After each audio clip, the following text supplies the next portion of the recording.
Back in June, I did something that completely shocked me, and I traumatized my girlfriend. We went out for dinner. We had a couple too many strong drinks when I got back. You're going to think like I'm a horrible person, but I ended up slapping her.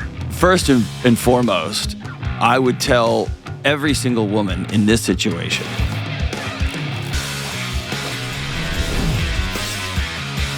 what up? What's going on? What's going on? This is John with the Dr. John Delony Show, coming to you live from Nashville, Tennessee, but not really live, pre-recorded. But I'm live right now, taking your calls on, whatever's going on in your life, your mental and emotional health, your relationships, your marriages, whatever you got going on.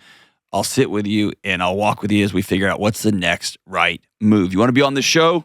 Go to johndelony.com/ask, ASK. We take your calls from all over planet Earth. If you write into the show, leave a message, we will holler back girl at you and we will get you on. Can't wait. Let's go out to Philadelphia, Pennsylvania, and talk to Alex. What's up, Alex? Hey, John. What's up, doing dude? Okay. I'm a huge fan, but I just wanted to talk about something that happened back in June, and I got a doozy for you today. Pretty horrible. Okay, go for it. So back in June, I did something that completely shocked me, and I traumatized my girlfriend. For some context, I'm a college student. I was in a great relationship, and one night we went out for dinner, and we had a couple too many strong drinks. And I blacked out, and then I think I drank more after that, so it was just bad.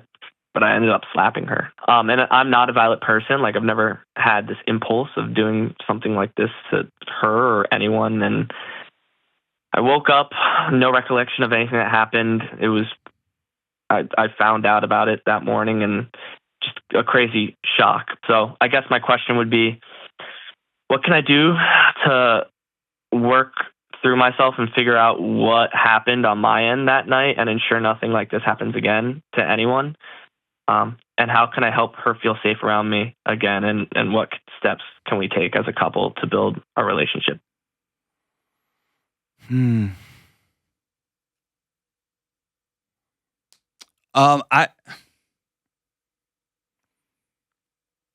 sifting through. I'm trying to be measured in my response, right? And you get that. First and foremost, I would tell every single woman in this situation to not talk to you ever again. Okay? So, I want to put your relationship stuff aside for now, okay? And Understandable. the greatest gift you can give somebody when you physically assault them, and then you say, I don't know why I do that, I don't know where that came from, is to say, the greatest way I can love you is to get you out of my sphere until I've got a handle on this. And so if she were on the phone, I would say, you're dating this person, hang up the phone, block him, and just never talk to him again. Right? She's not on the phone with me, you are. So the next thing I would ask you, you said you did this thing, you woke up, and I'm sure she told you all about it. How did the next morning conversation go as she walked you through what had happened? There was no argument on my end. I was in complete shock, and I find so that, honestly, sad. like, just between you and me, I find that hard to believe. Why? Because you're talking about a Jekyll and Hyde situation that's just so rare outside of deep pathology. Well, that's why I'm legitimately trying to figure out what's going on, because I like you saying I should have remembered that. No. I'm saying nobody, or it's astoundingly rare. And I'm trying to rack my brain right now thinking if I've ever talked to somebody, and I may have over the years. I've talked to so many people, but I can't remember a time that somebody, even when drinking, like often what happens with alcohol is it peels back. It pulls apart the layers of our protective masks to be union for a second. Like, it pulls away those layers, and you get a version of yourself that is like, oh, there he is. Right? Okay.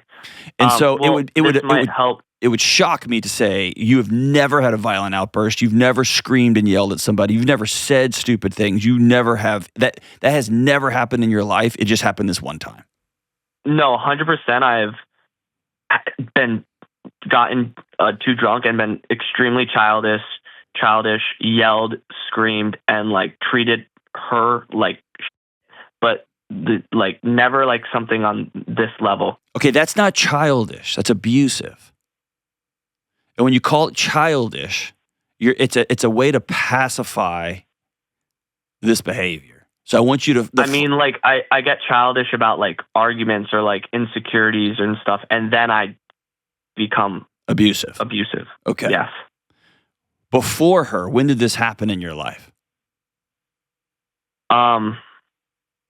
Never. I've had relationships before, but I've never been drinking with. I never was drinking with them because I was in high school and we weren't partying too much. And this has never happened to me. Okay. Like in this, yeah. How much have you consumed? How often have you consumed alcohol after this? Since this has happened? Yep.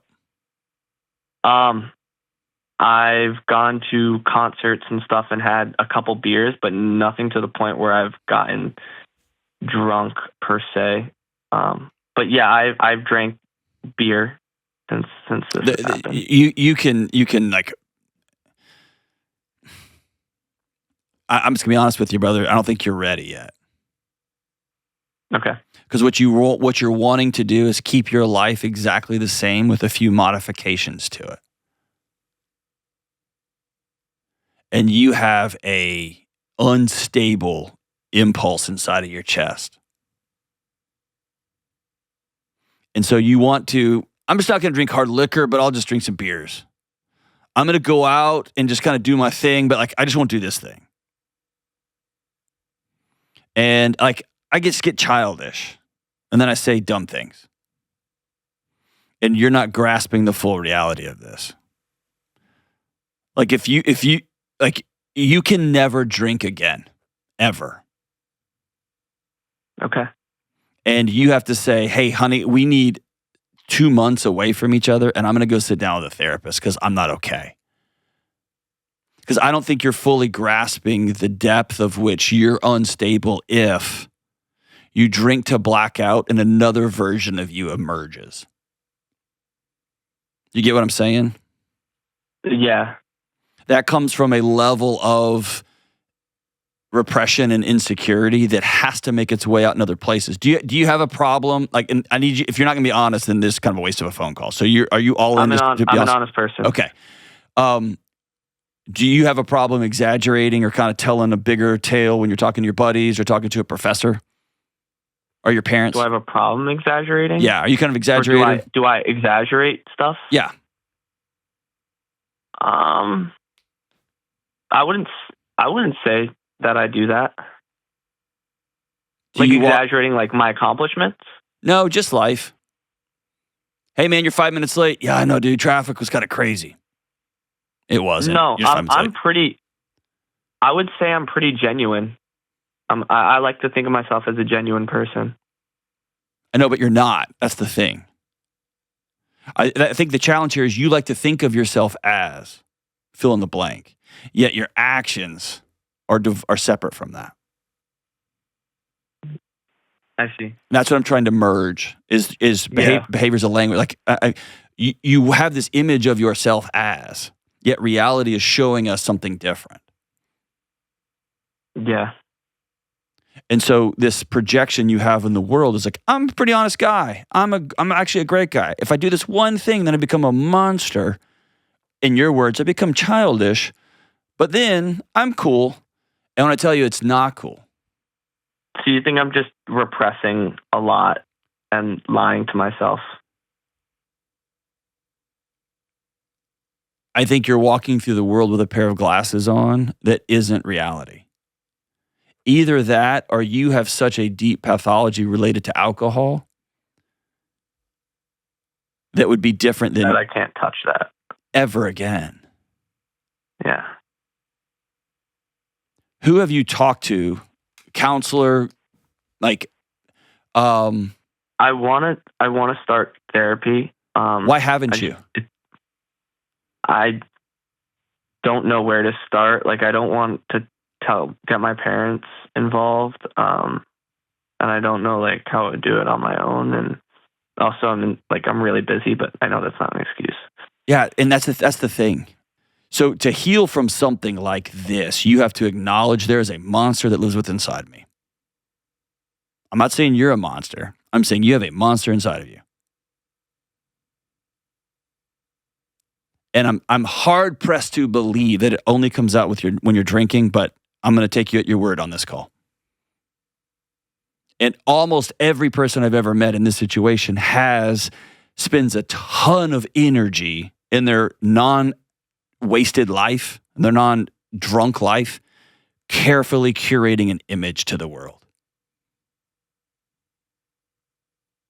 And that is exhausting, and alcohol frees you from it. And whoosh, the dragon emerges. And bro, feel free to tell me I'm wrong. That you're just a happy-go-lucky guy. You make straight A's. You're a good kid. And then all of a sudden, I just hit my girlfriend in the face. Like, I'm totally open. I'm trying to really think about it. But honestly, I see myself as a pretty free spirit. Like, and I know you like this is like what I want to see myself as, but I genuinely like don't care a lot about what other people think about me, and like I like to that's a quality that I like about myself. And I don't think I'm always curating. I'm always curating an image. I mean, obvious like sometimes yes, like we feel like everyone curates some kind of image. Sometimes, but I do know that there is some monster inside of me that I need to work through and process. And this has been the worst thing that is like I've ever done and it's ever happened in my life. I'm not the victim here, but the guilt and the looking myself in the mirror it's insane. Yeah. But I'll tell you the holding on to that without sitting in front of somebody and being seen and heard will kill you. Yeah. It will magnify this. I should go to my school's counseling office, or should I go on to like a website like BetterHelp? If you go to no, you need to be in front of a person. Okay. In front of a live person. If you go to your school, I'm going to tell you right now, they're going to have to respond to the fact that one of their students got hit in the face by another student. Yeah. And so there will be student conduct accountability with this. Make no mistake. They'll have to. Okay. Especially because you don't know why this happens and you don't know when this happens again.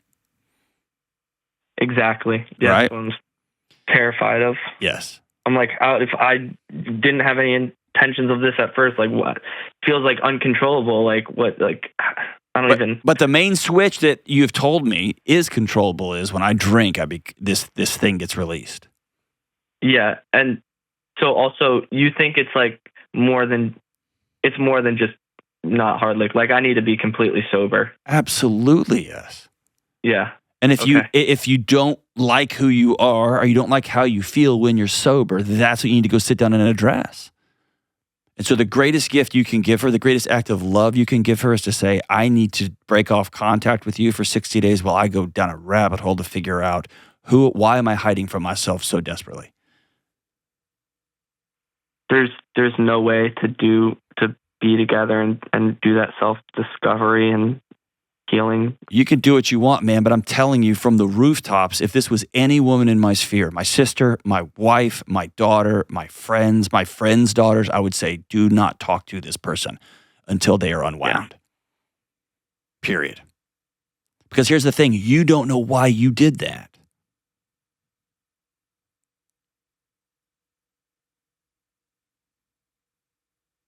That means every time she enters into your space, she's taking a risk to a fist in the face, dude.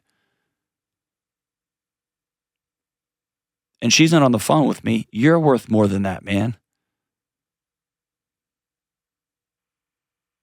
Yeah, I hate that person who did that. Don't hate the person, hate what happened.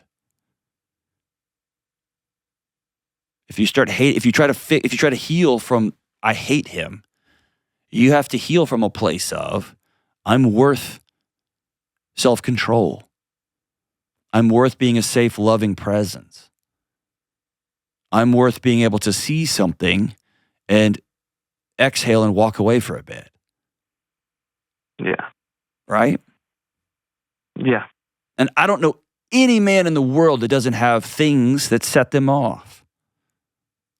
The biggest part, one of the greatest responsibilities of a man is to know those things are there and to take into account when and when not to let them out.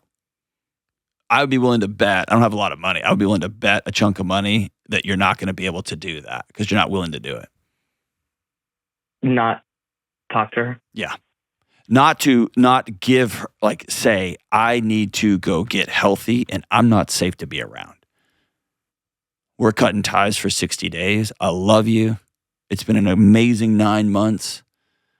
I have to go detox from you as my drug, from figuring out why in the world I drink till I black out and I become like this dragon comes out of my chest. That I've got kind of this curated image of myself that I have to prop up with weed and alcohol and sex because I have to numb myself to being in the world of my own skin. I need at least 60 days, and we'll put a day on the calendar. We'll go have breakfast. We'll meet in a public place and we'll go have breakfast. But I've got to keep you safe, and I got to keep myself safe, and I got to get to the bottom of this.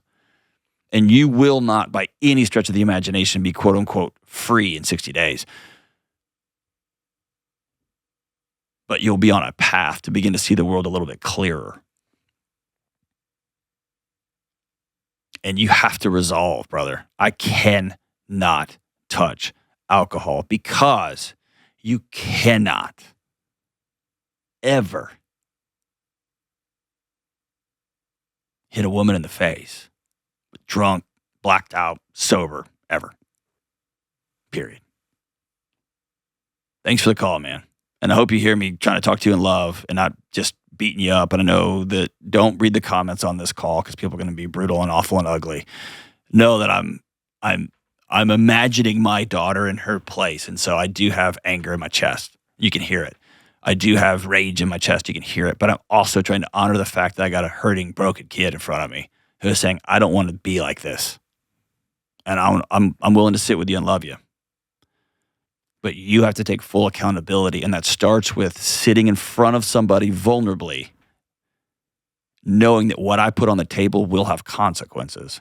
And those consequences are okay and right. And that will be the path towards getting well. Thanks for the call, brother. I'll take your call anytime you want to call my show and let me know how you're doing. We come back, a mom is struggling to hold it together during her husband's long, silent Navy deployments. This show is sponsored by BetterHelp. All right, everybody in the world is talking about therapy these days. And I often hear folks say, I don't have any major traumas in my life. I don't think therapy is for me. This is super important. Therapy isn't just for people dealing with major traumas. It can be for that. It has been for me, but it can also be a valuable tool for anyone looking to improve their mental and emotional and relational well-being. I see a therapist for both the big challenges from my past as well as helping me navigate the day-to-day challenges that pop up in my life, and many of you should see someone too. And if you're thinking about trying therapy, contact my friends at BetterHelp. BetterHelp is 100% online, so it's affordable and convenient for your schedule. As the largest online therapy provider in the world, BetterHelp can provide access to mental health professionals with a diverse variety of expertise. They also have over 10 years of experience matching people with the right therapist just for them. To get started, you just fill out a short online survey to get matched with a licensed therapist. If it's not the right fit, you can switch therapists at any time easily and for no extra cost. Talk it out with BetterHelp.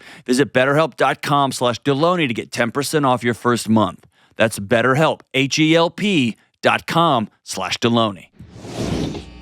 All right, let's go out to Seattle, Washington and talk to Elizabeth. Hey, Elizabeth, what's up? Hey, John, how's it going? Doing all right. How are you, lady? Oh, pretty good. Been better, been worse. Awesome. What's up? So my husband basically becomes a ghost every 3 years. He's works in the Navy. He's on a submarine. So we get about 24 hours notice of comings and goings, which wasn't so bad when it was just me. But now we have a 9-year-old daughter this time around. And she's special needs. She's a little bit on the autistic spectrum. So routine is kind of where she thrives. And this is very anti-routine. So I'm trying to find a way to help support her and my husband and help them like stay connected during these crazy next 3 years we have coming. I could use some wisdom and a guide map. I'll give you a guide map, but you're not going to like it. Is that cool? I'll take it. All right. Let me get a little more context here. So on these 3-year deployments, what does resurfacing look like? Is there times, I know probably every email gets read, there's no communication, that kind of thing. 100%. Yeah. Whenever, are there, no pun intended, are there days and times when he comes up for air and is free to call, or is it 3 years of silence? Yeah, we get no phone calls, but it's not 3 years in a stretch. So it's a lot of in and out. Okay. So it could be, we'll get a call. Hey, he's leaving tomorrow. Cool. We see him off. And then we'll get a call maybe in 3 months. Hey, I'm coming home. Okay. So we don't have a date, but there's a lot of in and out. We kind of have a season, shall we say, Sure. of like, well, he's probably going to be gone over the holidays. Okay. That kind of thing. And then you get 24 hours notice and he's got to ship out and there's just silence. Exactly. Okay. And there's no phone calls. Yeah, we get something like email, but there's no links attached. You can't send photos, and you never know. They can only get them and receive them when it's safe for them to come up and ping a satellite. There you go. And they're kind of in the world's most dangerous game of hide and seek, so it's not very often. Of course, that's right. Okay. So I'm going to tell you numero uno, let me ask one more question. Sorry. Is this is your daughter, y'all two's biological kid? Did y'all adopt her? How did you just suddenly get a 9-year-old with special needs? She is our bio kid. Okay. But the last time we went through this rotation, it was during COVID, so everything was very different. Okay. And we had like video chats every day because he was sick and stuck in a hotel room, and it was very different than this time around. Okay. And I think now that she's older too, it's been 3 years since the last one. So they do like 3 years of this crazy in and out, and then 3 years of like an office job, and then they talk you back into going on the sub. Right.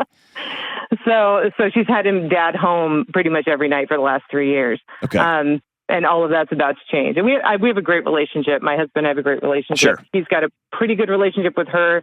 Homecoming is always rocky. Tell me about that. Tell me about homecoming. Everyone's always I think it's very typical of military families, but for those people who aren't familiar with it, you see the homecomings on TV where everybody hugs and love each other, and that's fantastic. But my daughter and I will have developed a routine and a lifestyle, and he's got to figure out like where he fits in, and we've got to adjust to this other person being home. Right. And she's got to adjust to another adult that can tell her what to do. Right. So it's kind of a battle. I think last time it really took probably like a year and a half for them to be much more comfortable with each other. I'm kind of hoping now that she's older, it will be different. Well, It will always be different, but It will be smoother. How verbal is she?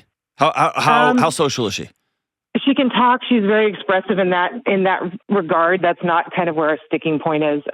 But we get into kind of like shutdown mode and meltdown mode from time to time. And it's something my husband is also, being in the military, everything is very like rigid, has to happen now. Correct. And that works for her routine. But when we start getting out of that routine as life requires you to do, it's hard for him to slow down. Yes. And you address the kind of get through the meltdown. Right. That makes sense. Absolutely. And then be able to talk to her. And also being in the military, like she's very sensitive to sound. Okay. And his voice gets very big. Right. So what, I'm hearing two important things. One is her outburst or her shutdowns. I like to think of them in this way, and it's not apples to apples, but I was blown away working with students, with young people with autism, that they're way more perceptive than they would seem. Yeah. But their outbursts they can be these huge expressions of love that they just don't process like somebody not on the spectrum would. And so they come across as shutdown, they come across as hitting, they come across as kind of just manic, if you will.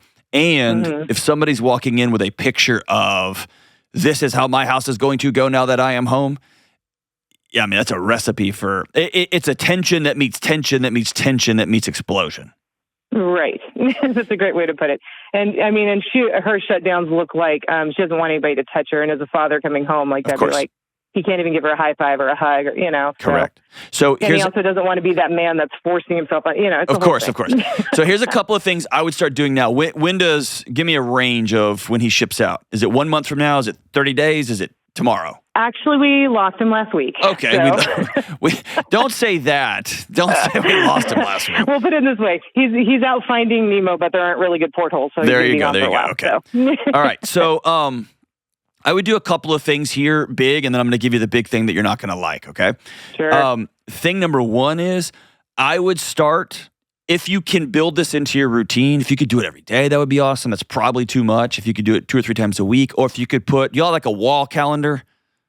Yeah. Okay. Yeah. If you could put, and even ask your daughter if she can put 2 times a week when we are going to send a message underwater to Dad. And that can be, we're going to write him a letter together. We're going to draw him a picture together. She's 9, right, you said?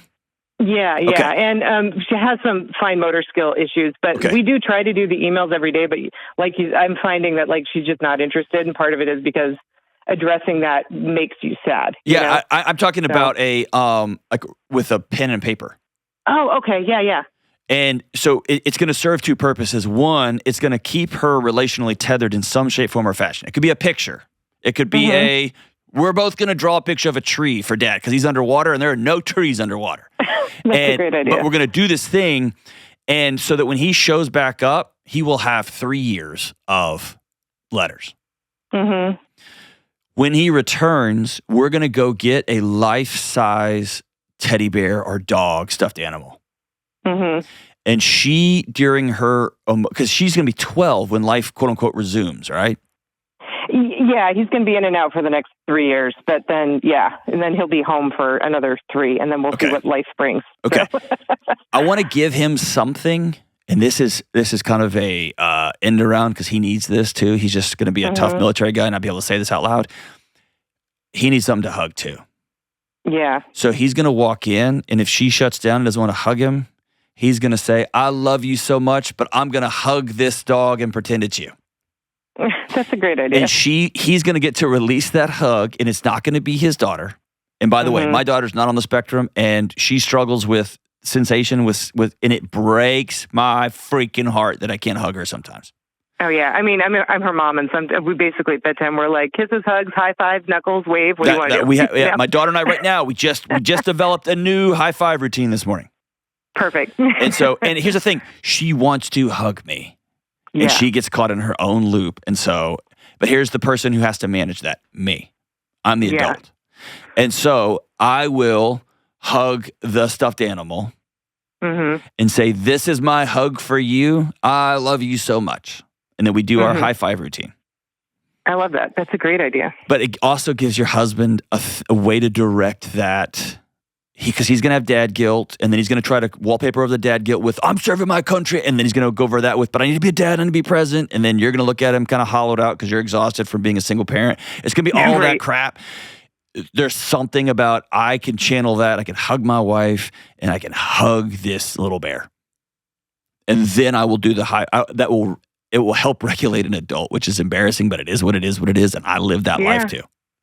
Yeah. Okay? Oh, that makes sense. Yeah, that's a great idea. Now, you started this call by, and by the way, give him a thing that he can sit at the table, and it could be dinner time, and once a week he's going to open up one of these pictures, or once a night at dinner when she doesn't want to talk, she's not making eye contact, she's just eating quietly.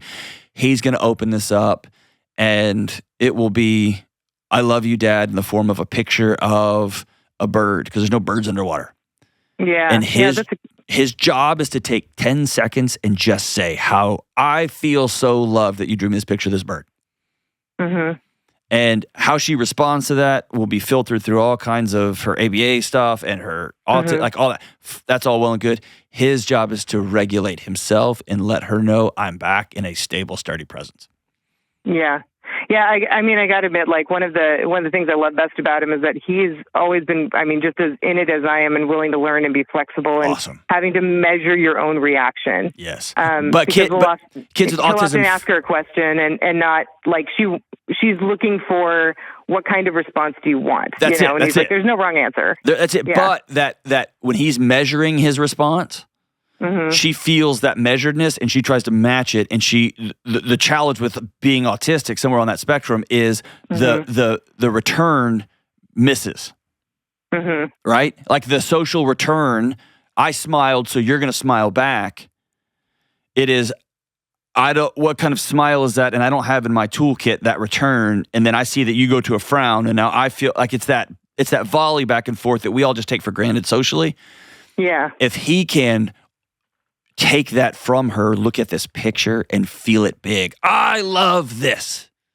Or if the volume is too big, I feel so loved right now. Thank you for loving me when I was in the boat underwater. I got to, man, this is so great. And that way she doesn't have to volley. She's already hit it and he is returning it. She's getting to witness that experience, but she doesn't have to participate in it. You get what I'm saying? Yeah. No, that's it gives her a really safe distance, but still feel included. Yeah. And then slowly, hopefully she can feel his, not that he's measuring himself, but she can feel the welcomeness, and that brings that back. All right, here's the, and again, I am spitballing here. I don't know where she falls on that spectrum. So you modulate that for your daughter in your house and your husband, right? Yeah. You called, your first question was, how do I help her and help him? The greatest gift you can give them is that you be okay. I knew you were going to say that. Okay. You have to have a group of women that you just can weep with, laugh with, that you build a new routine with.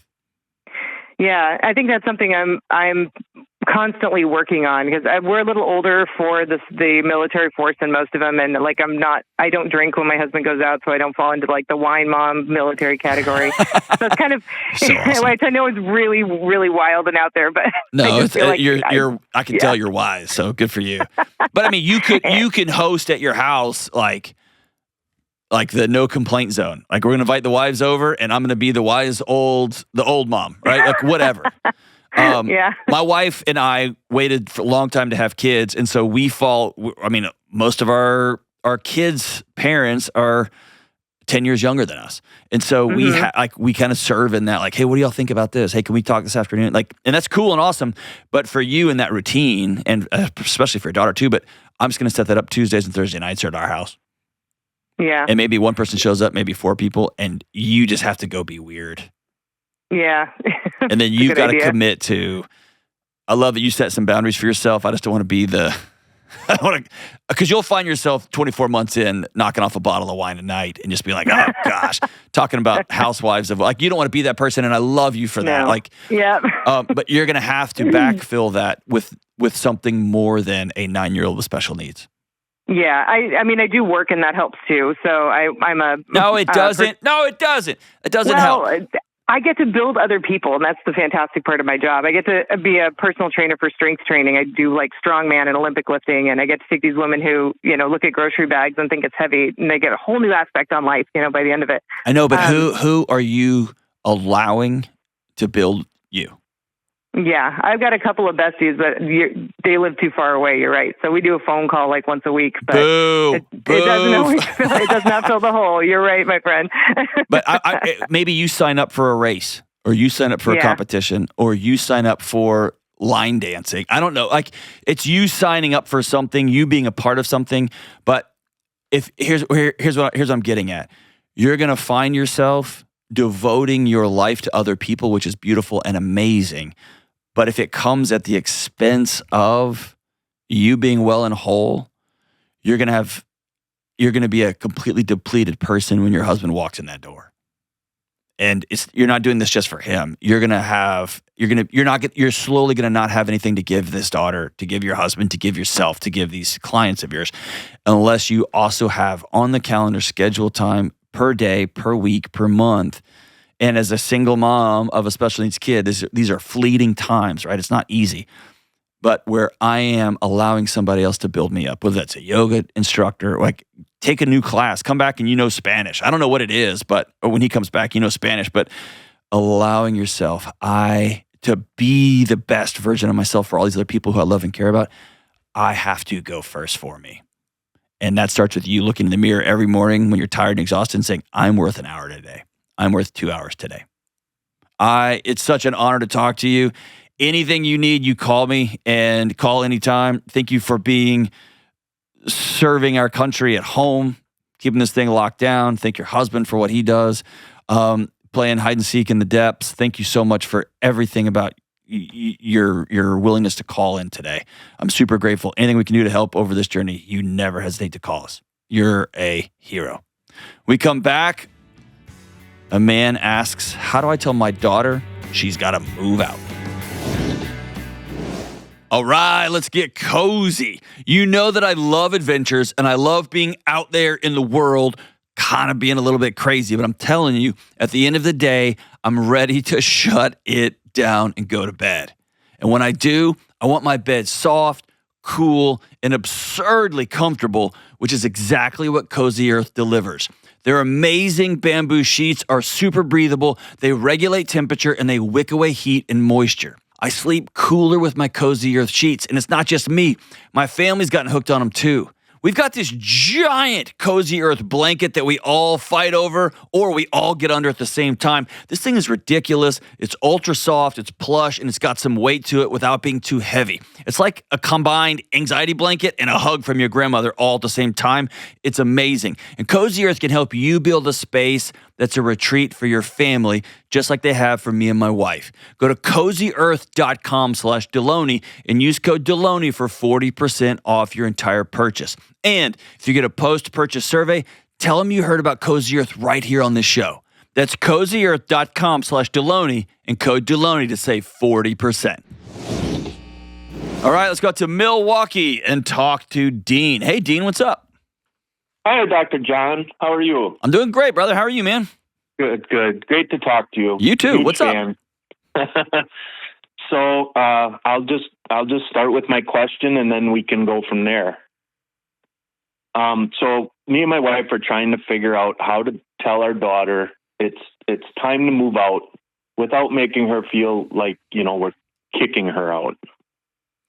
Ooh, that's a tough one, because one of the hardest things for parents to come to grips with is that we cannot manage somebody else's feelings.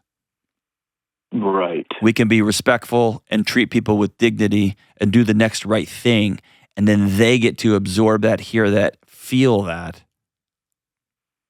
Yeah. In their own way. So, yeah. So how old are you guys? My wife and I are in our late 50s. Okay. And we've been married 34 years. Awesome. Three children. Yeah. Congrats. Yeah, great. How old's your daughter? Thank you. Our youngest daughter is the one I'm calling about. She's 24. Okay. So why do you want her gone? Well, the main reason is I'm just thinking, actually, when I say me and my wife are on the same page with this, but we don't see that there's going to be growth for her continuing to stay with us.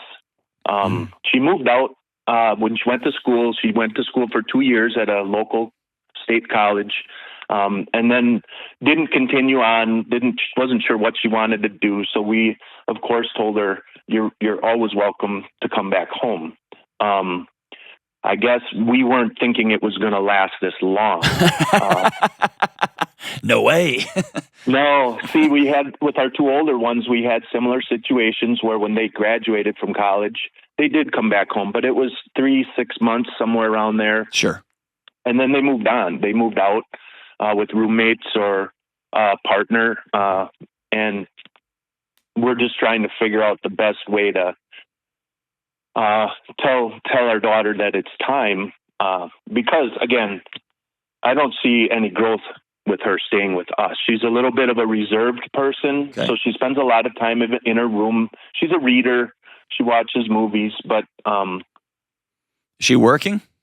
She is working, yes. A little fact, she works actually with me at my job. Okay. So I get to see her pretty regular.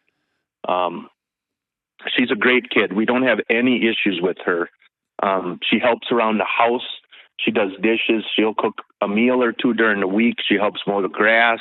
Oh, man. She's very financially responsible. She's been working since she was 14 and has a huge savings account.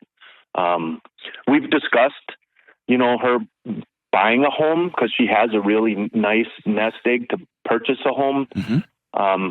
And she just kind of says, yeah, I'm looking. But that's where it kind of stops. So I love this conversation because she's not, I get this call a lot, but it's often, I've got a kid who's just laying around and won't get a job. Or I've got a kid who's smokes weed all day and plays video games, but doesn't want to go X, Y, and Z. You don't have that. You've got a pretty amazing young woman who is at 24 finding herself in what I think is the great trap of the 21st century, which is comfort.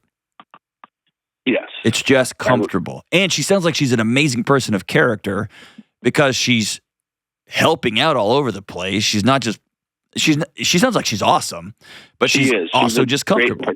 Yes, she's great. We go on vacations with her and my other children. She is a great person. Can I high five you and your wife, dude? That's y'all have done amazing. Yeah, thank you. It's awesome. Thank you. So here's where I think this is pretty cool. And y'all get to do a couple of things. I want you and your wife to, and you probably have already done this, but I'm going to say this for the listeners. I want y'all to begin to dream about the third and fourth quarter of your life. Statistically speaking, you may be at the beginning of the fourth quarter or you may be in the middle of the third quarter. But what do we want our life to look like? Who do we want to be as empty nesters? Yes. So we definitely have discussed that, the third and fourth quarter of our life. We were empty nesters for about 2 years. So we got a taste of it when our youngest went to school for 2 years. So we had the house to ourselves, which we enjoyed. Not that we don't love our kids, but we enjoyed. Oh, you don't got to qualify it. I can't wait. It's gonna be awesome. we were kind of excited to finally be empty nesters and get on with the next chapter. Awesome. So I think that's where I would start because one of this is a truism in marriage conflicts or marriage conversations is always starting with the words I instead of you. Okay. And so if you sit down and say, all right, you are the most amazing, I just started with you there, but I want to say you have far surpassed our dreams for you as a person of character. You're a hard worker. You're a key part of our business. I hope you take it over someday. I don't know if that's true or not. I just put those words in your mouth, but you're a great saver. You help run this house. You are amazing.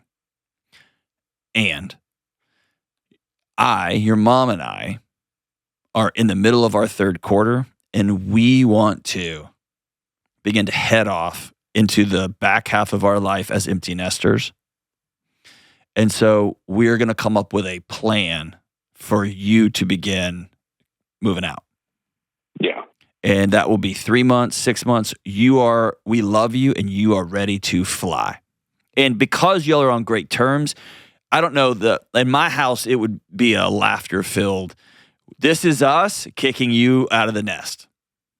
And it'd be a funny conversation. That's not every household, right? Yeah, I think it might help to try to bring some humor to the conversation. I think she might be nervous about the fact that we would be telling her, yeah, you have to go. And tell us, we love you so much that we can't let you continue to be this awesome third roommate of ours. Yeah.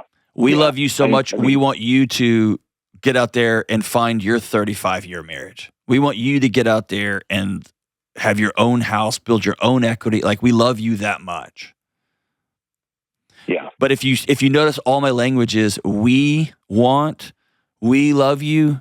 We are making these boundaries, not you've been here too long. You need to get out. It's time you go get a house.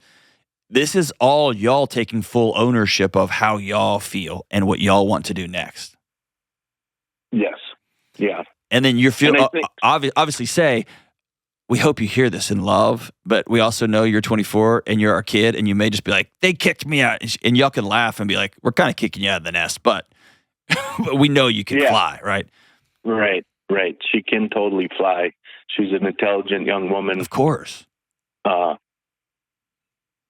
It's just going to be an uncomfortable, I believe, I think more for my wife maybe than me, just because she's a little more sensitive to this subject. Sure.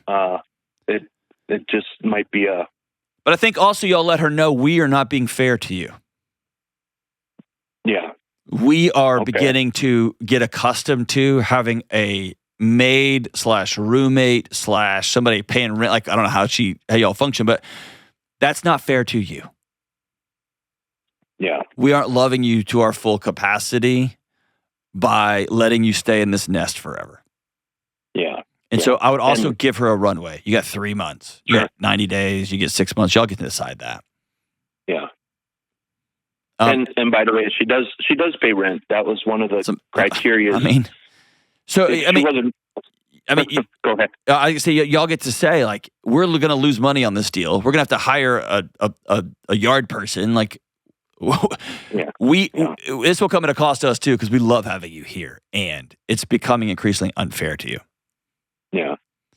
And here's the thing: she might laugh, she might cry, she might hug y'all. It sounds like she's going to be somebody that's going to say, "I know." She might be. I think that's probably a fair statement, at least in my mind, that she might already have a sense just in the back of her mind that this may be coming. Well, and some kids, like especially good young folks like you've raised, she might be worried about y'all.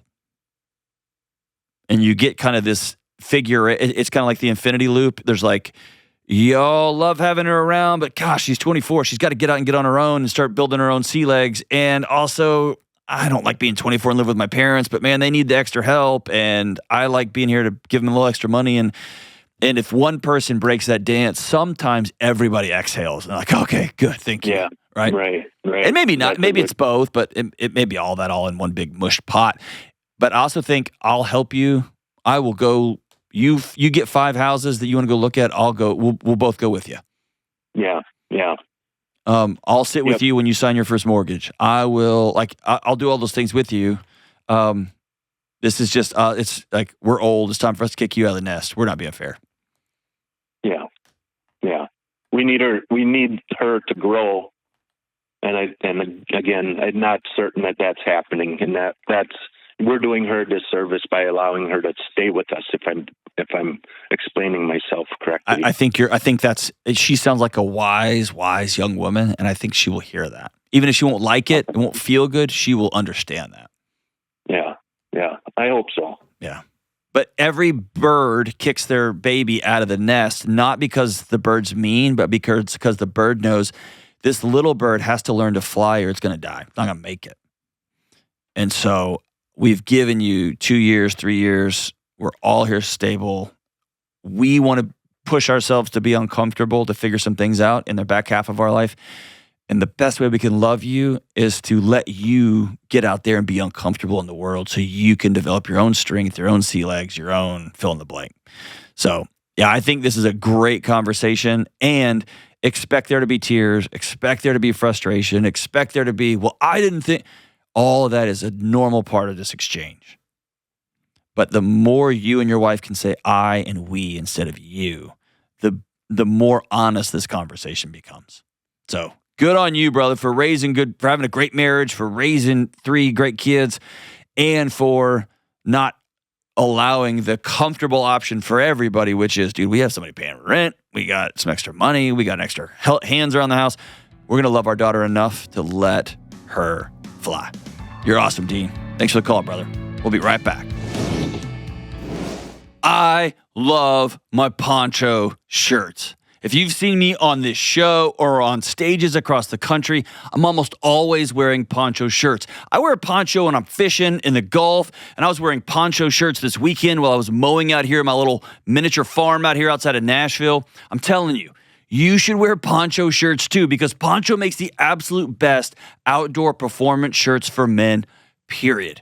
I love their denims and their insanely soft flannels, but right now it's super hot outside and I'm wearing Poncho's ultralight shirts all the time. They're lightweight, they're breathable, and they're still tough enough to handle whatever chaos my day brings. Everything from travel to being up to my chest in the surf or doing wild yard work. These shirts move with you, not against you. They dry fast and they don't cling or bunch up, and they come in slim or regular fits so you don't have to walk around looking like a circus tent.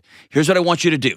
Head over to ponchooutdoors.com/Delony and check out the selection of my favorite shirts on there, like the Laramie and the Buffalo. And right now, new customers get $10 off from your first purchase when you sign up with your email. That's $10 off at ponchooutdoors.com/Delony.